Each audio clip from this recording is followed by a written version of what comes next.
वाराणसी जाने के लिए, लखनऊ जाने के लिए, और इसके साथ ही गोरखपुर में जू भी आ गया है, चिड़ियाघर भी आ गया है। आज चिड़ियाघर में भी आप जाएंगे, हर समय हजारों लोगों की भीड़ रहती है। जहां चाहिए वहां आपको कुछ नयापन दिखेगा। और इस सब में अच्छी बात क्या है, जो अभी महापौर जी ने बताया कि गोरखपुर में महापौर, विधायकगण, सांसद जी, पार्षदगण, ये सभी मिलकर के स्वच्छता के संकल्प के साथ जुड़ करके प्रधानमंत्री जी के विजन के अनुरूप एक स्वच्छ और सुंदर गोरखपुर बनाने के लिए पूरी प्रतिबद्धता के साथ कार्य कर रहे हैं। ये सभी करने में इसलिए सफल हो रहे हैं क्योंकि देश के यशस्वी नेतृत्व में प्रधानमंत्री मोदी जी ने एक नई दृष्टि दी है, एक नई सोच दी है। आज हम यहां पे स्पोर्ट्स कॉम्प्लेक्स का शिलान्यास कर रहे हैं। आज से 9 वर्ष पहले इस प्रकार की गतिविधि एक सपना हुआ करती थी। लोग बोलते थे स्पोर्ट्स में पैसा खर्च करना है, सब बेकार है, मानते थे। लेकिन आज ये आवश्यकता है, ये हमारे सामर्थ्य का प्रदर्शन भी करता है, हमारे युवाओं के लिए जीवन के अनेक द्वार भी खोलता है, उन्हें आगे बढ़ने के लिए भी एक नई प्रेरणा प्रदान करता है। इससे पहले खिलाड़ियों के बारे में बहुत अच्छी सोच लोग नहीं रखते थे, लेकिन प्रधानमंत्री मोदी जी ने खेलो इंडिया खेलों के माध्यम से, सांसद खेलकूद प्रतियोगिता के माध्यम से, फिट इंडिया मूवमेंट के माध्यम से एक नई जागृति लाने का कार्य किया और इसके लिए अनेक प्रयास प्रारंभ किए। आज प्रदेश के हर जनपद में एक स्पोर्ट्स स्टेडियम का निर्माण हो रहा है। विकासखंड स्तर पर एक मिनी स्टेडियम का निर्माण हो रहा है। हर ग्राम पंचायत में एक खेल के मैदान की स्थापना हो रही है। हर पार्क और हर ग्राम पंचायत में ओपन जिम का निर्माण भी हो रहा है और खिलाड़ियों के प्रोत्साहन के लिए अनेक कार्यक्रम संचालित हो रहे हैं। ओलंपिक में खिलाड़ियों को अगर वह गोल्ड मेडल जीतता है तो प्रदेश सरकार उस टीम को पुरस्कृत करती है।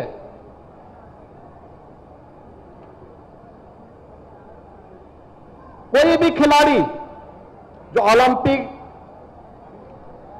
एशियाड, कॉमनवेल्थ गेम्स या विश्व चैंपियनशिप की किसी भी प्रतियोगिता में स्थान प्राप्त करता है, न केवल उन्हें नगद पुरस्कार से सम्मानित करती है बल्कि प्रदेश सरकार की नौकरियों में भी आपने देखा होगा कि पिछले दिनों हमने 500 खिलाड़ियों को प्रदेश सरकार में अलग अलग पदों पर नियुक्ति की प्रक्रिया के साथ जोड़ा और उत्तर प्रदेश पुलिस में हमने नौकरियां उन्हें दी हैं।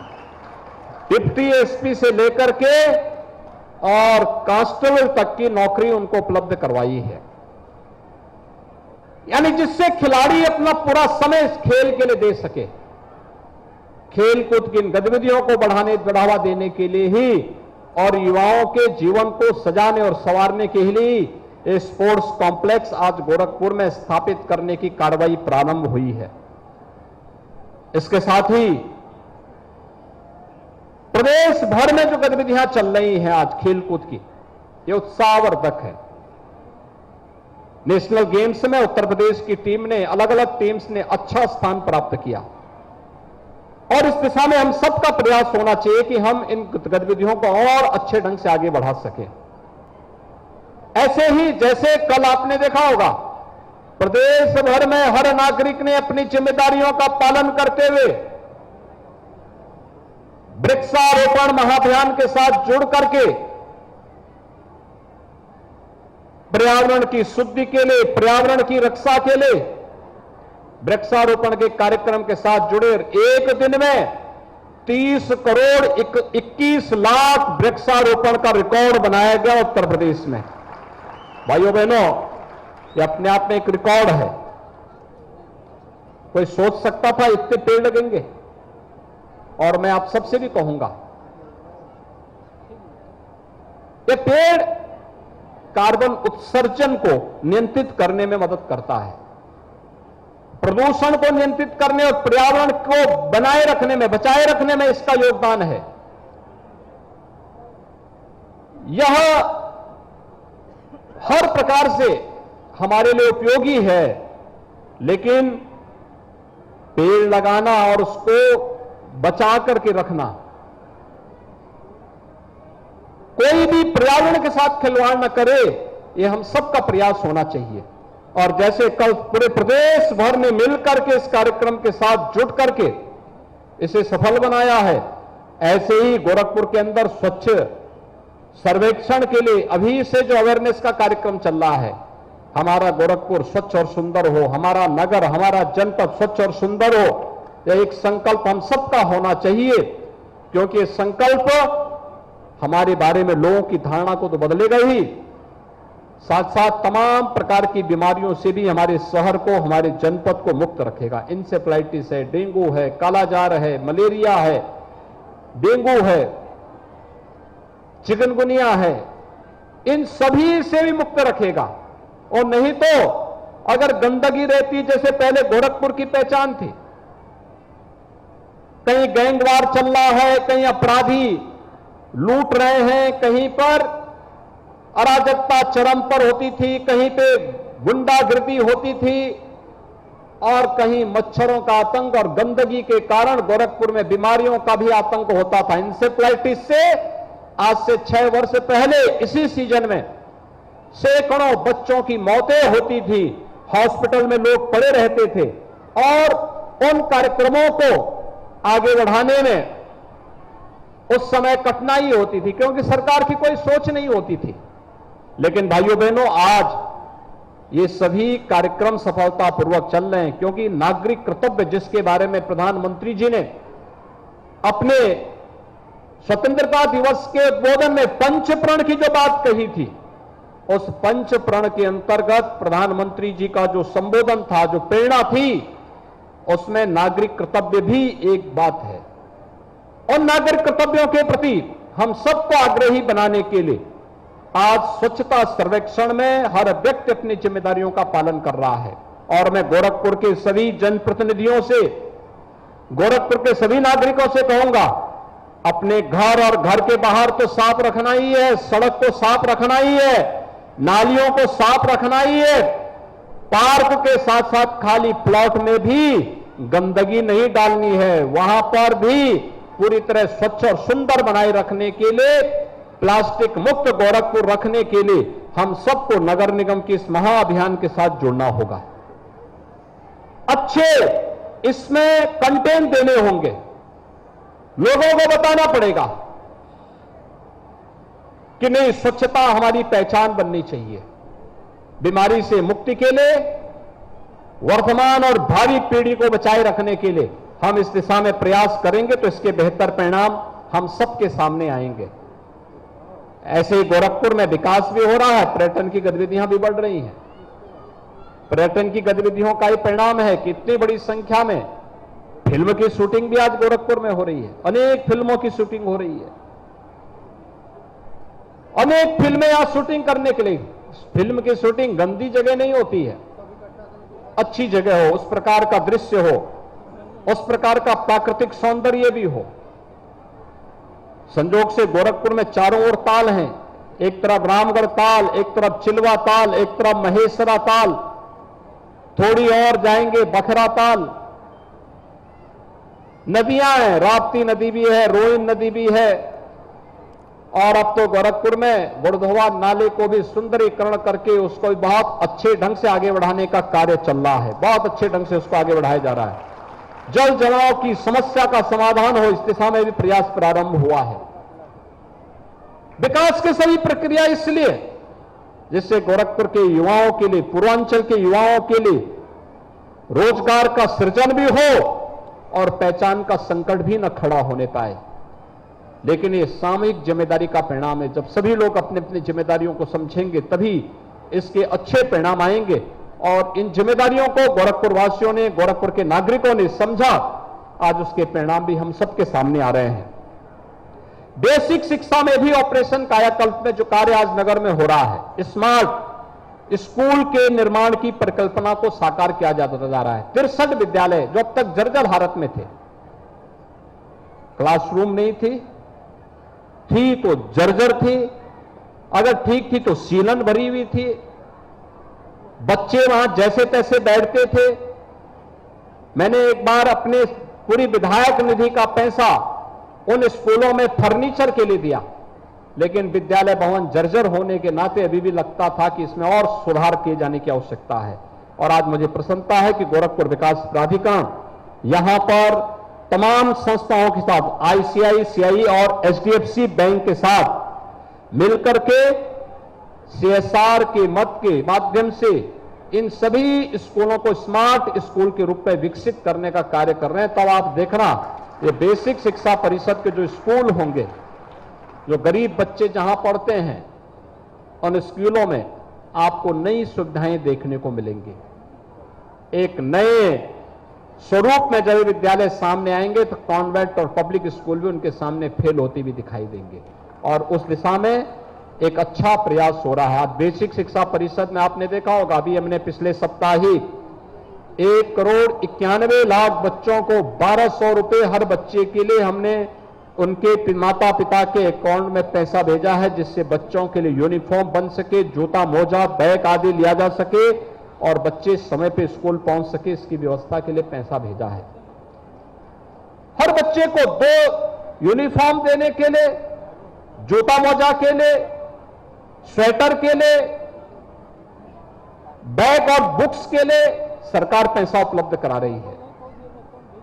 फिर इस प्रदेश भर में पहले ही ग्रामीण क्षेत्र में बेसिक शिक्षा स्कूलों के ऑपरेशन कायाकल्प में उन्हें स्मार्ट स्कूल के रूप में बदला जा चुका है और लगातार इस पर प्रयास हो रहा है। हम सबको मिलकर के इस कार्यक्रम के साथ जुड़ना होगा।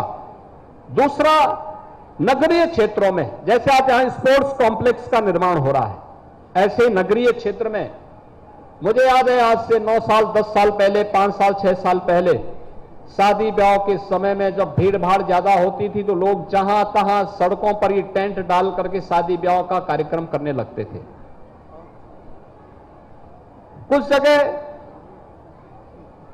मैरिज हॉल बने, लेकिन फिर भी गरीब के लिए कठिन होता है। होटल में हर गरीब नहीं जा सकता, हर व्यक्ति नहीं जा सकता। मैरिज हॉल में भी हर गरीब नहीं, हर व्यक्ति नहीं जा सकता। हमने यहां पे नगर निगम से भी और गोरखपुर विकास प्राधिकरण से भी कहा है कुछ कल्याण मंडप की स्थापना, जहां पर गरीब आसानी से अपना कार्यक्रम कर सके। हमारा प्रयास हो पहले महानगर के 6 स्थानों पर यह कल्याण मंडपम स्थापित हो, जिसमें 1 से 1.5 करोड़ रुपए की लागत से एक हॉल बन जाए, कुछ रूम बन जाए, लॉन भी बने, उसके ऊपर भी कुछ रूम पर गेस्ट रूम भी बन जाए। शादी ब्याह या कोई भी मांगलिक कार्यक्रम या कोई भी सार्वजनिक कार्यक्रम करना हो, सभागार में 250-300 लोगों के बैठने के लिए बाहर लॉन भी बने, कायदे से अच्छा कार्यक्रम हो जाए और सस्ते में किसी भी गरीब परिवार को सस्ते में सुविधा उपलब्ध कराने की तैयारी हो जाए, तो मुझे लगता है हर प्रकार के मांगलिक और सार्वजनिक कार्यक्रम वहां पे करने की एक सुविधा घर नागरिक को उपलब्ध होगी। और पार्किंग की व्यवस्था भी हम उसमें थे। हम बहुत शीघ्र, मैं स्वयं भी विधायक निधि से उसमें कुछ पैसा उपलब्ध कराने जा रहा हूं, जो अलग अलग जगहों पर इस प्रकार के कल्याण मंडपम बनाए जा सके। नगर निगम भी इस कार्यक्रम के साथ जुड़ रहा है, जिससे हर नागरिक को सुविधा होगी। उसमें गरीब से लेकर अमीर तक हर व्यक्ति शादी ब्याह का कार्यक्रम संपन्न कर सकता है, मांगलिक कार्यक्रम कर सकता है, कोई सार्वजनिक कार्यक्रम कर सकता है और लोगों को एक सुविधा उपलब्ध होगी। ये हम सिटी के अंदर अलग अलग स्थानों पर ये बनाएंगे और नागरिकों को इससे सुविधा होगी। इसके साथ ही गोरखपुर के अंदर जल निकासी की समस्या का समाधान करने की व्यापक कार्य योजना बन रही है। आप देख रहे होंगे कि ग्लोबल वार्मिंग का दुष्परिणाम किस रूप में, जब बारिश हो रही कहीं पे, यहां तो एकदम सूखा पड़ा है, लेकिन जहां बारिश हो रही वहां एकदम भयंकर बारिश पड़ रही, एकदम मूसलाधार बारिश पड़ रही है। देश के बहुत सारे राज्य ऐसे हैं जहां इस समय बाढ़ आई हुई है। हमें उसके लिए अपने आप को तैयार करना होगा, अभी से तैयारी। सार्वजनिक संपत्ति को राष्ट्रीय संपत्ति का सम्मान करना पड़ेगा। अगर हम राष्ट्रीय संपत्ति का सम्मान करते हैं, उसके संरक्षण में योगदान देते हैं, तो राष्ट्रीय महापुरुषों के प्रति ये हमारी श्रद्धा और कृतज्ञता को प्रदर्शित करता है।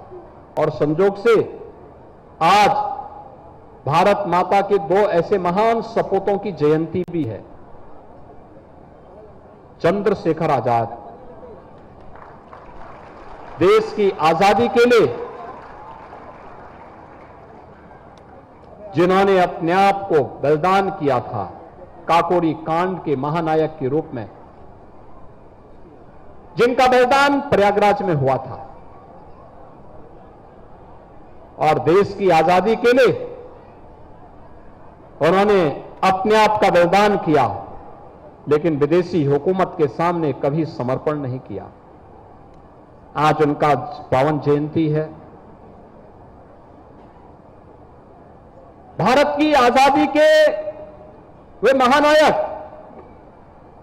जिन्होंने अनेक महापुरुषों को आजादी के आंदोलन के साथ जुड़ने की एक नई प्रेरणा दी, उनमें से बाल गंगाधर तिलक का भी एक नाम है। भाइयों बहनों, 1916 में लखनऊ में आजादी मेरा जन्मसिद्ध अधिकार है, मैं इसे लेकर के रहूंगा, यह उद्घोष बाल गंगाधर तिलक ने उत्तर प्रदेश की धरती से दिया था। भारत की आजादी के अमर सेनानी है, और आजादी के अमृत महोत्सव वर्ष में उनके पावन जयंती पे गोरखपुर को उपहार मिल रहा है। और साथ साथ यहां के अब खिलाड़ियों को जब ये कॉम्प्लेक्स बन जाएगा, मैं कार्यदायी संस्था से कहूंगा एक समय सीमा के अंदर ये सब तैयार हो जाए, तो यहां के युवाओं को अपना कौशल प्रशिक्षण के लिए भी और अपना कौशल दिखाने के लिए गोरखपुर के बाहर नहीं जाना होगा। उसके बाद मैं जीडीए से कहूंगा कि उत्तर प्रदेश खेल विभाग के साथ एमओयू करते हुए अच्छे कोचेज हम स्पोर्ट्स से यहां उपलब्ध करवाएंगे, और यहां के खिलाड़ियों का प्रशिक्षण भी हो, और फिर वे गोरखपुर की तरफ से और यहां जीडीए की तरफ से वे लोग खेलें, अच्छा रहेगा। उनको हर प्रकार का प्रोत्साहन दिया जाएगा।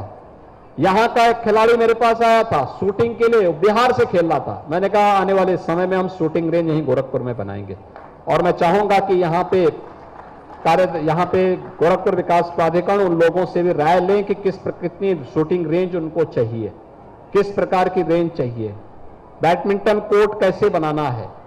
ऐसे ही अलग अलग जगहों पर भी और भी कॉम्प्लेक्स हम बनाएं, कहीं पे ये चीजें बनाएं। हमारा प्रयास होना चाहिए, पक्की बाग में एक अखाड़ा है, या जनार्दन भीम, भारत भीम जनार्दन पहलवान ने भी यहां एक अखाड़ा बनाया था।